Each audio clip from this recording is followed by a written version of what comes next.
四面体跟着它有一个，没错，有个四面体 ABC 珠，有一个四面体 ABC 珠 ，A 点、B 点、C 点、珠点都给你了，请你 ABC 为底面 ，ABC 这三个点当做是底。好，把这个地方呢当底，把这个位置呢当底面，然后呢求它的高等于多少？所以如果这是一个四面体的话，那我高我就从底点地方。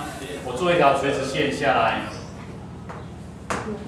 那这个就是我的高，我这个四面体的高。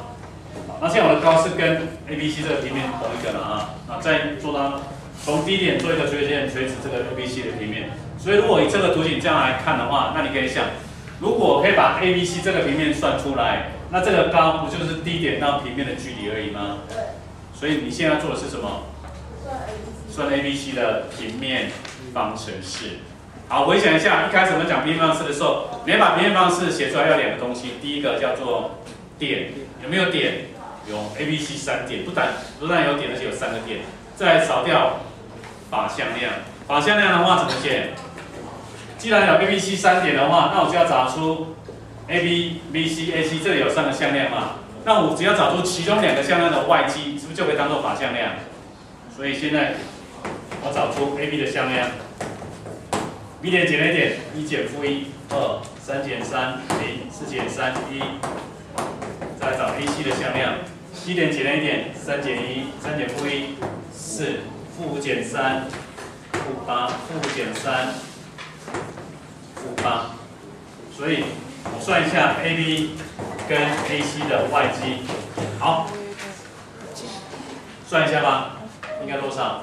我们加这里哈，201是负8，负8，201 4负8，负8，一个一个来取哈。第一个是指0减负8等于8，第二个4减负的16，4加16，4加16，20，再来负的16减0，负的16，好，这个不需要哈，把它擦掉。 好，那这是8、20、负16，有没有公因数？有。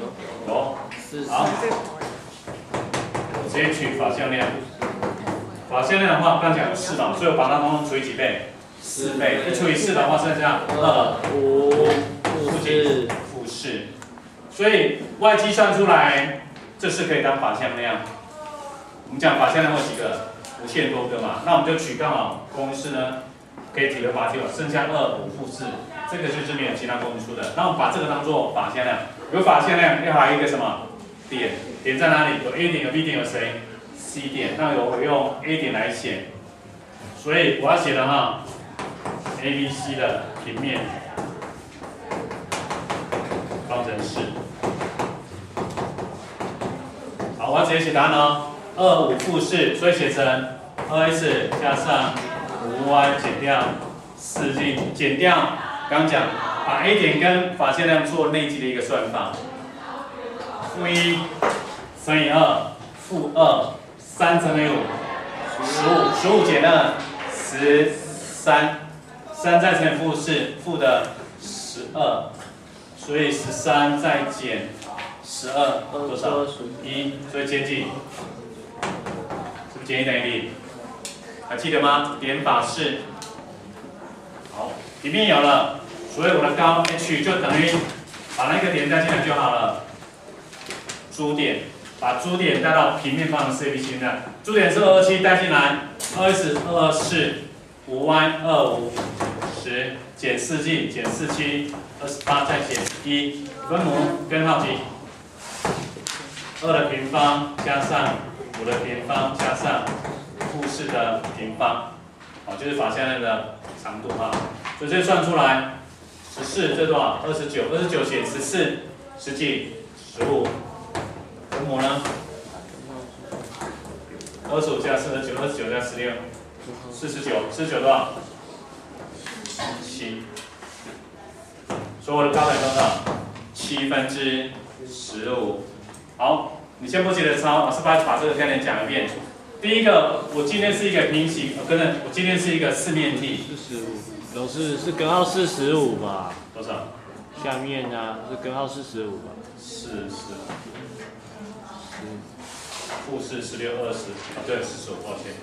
好，那答案没有那么简单哦。好，所以根号45的话，我可以撇成3根号5，所以最后答案多少？根号5。有理化嘛，对不对？上下同时乘以根号5，所以这是符数约掉，所以最后答案多少？根号5。所以我的高的长度是根号5。还好我们没有，来及时把它改过来啊。来这边来讲解释，第一个就是说，它给你4个点，四边体的4个底点给你，然后当然这四边体它可能有任何一个底都可以，任何3个点都可以当成一个底面。那现在它要求你 ABC 为底面，要求高，所以我们如果把图形画出来的时候，这是底面，那高的话等于是从第4个点 D 点呢做一条垂直线跟这个平面垂直，所以这就是我的高。所以在这边我们的想法就是说，那我要先把 ABC 这个平面算出来，算出来之后，点到平面的距离就等于我的方程式的等于我这个四面体的高。所以我们在算的过程里面，我们就想办法把 ABC 这3点所形成的一个平面方式算出来。那么刚刚提到说，我要算平面方式一定要有法线量跟点，所以我就用 ABC 这3个点呢，写出 AB 线量跟 AC 线量，然后找出 AB 跟 AC 的外接，就可以当做法线量。那因为它有公因数，所以我把它约掉之后取。法线量等于2、5负4，然后利用 A 点跟法线量把这个方程式写出来，然后最后就带入 D 点到平面方式的距离就等于我的高，把答案算出来，这是整个流程跟步骤。所以我希望呢，计算的过程你应该可以自己写，但是那个解题的一个步骤还有想法你要思考一下。当我碰到类似这样问题的时候，我应该怎么去处理？旁边的练习题呢，老师不讲，那你自己试着想想。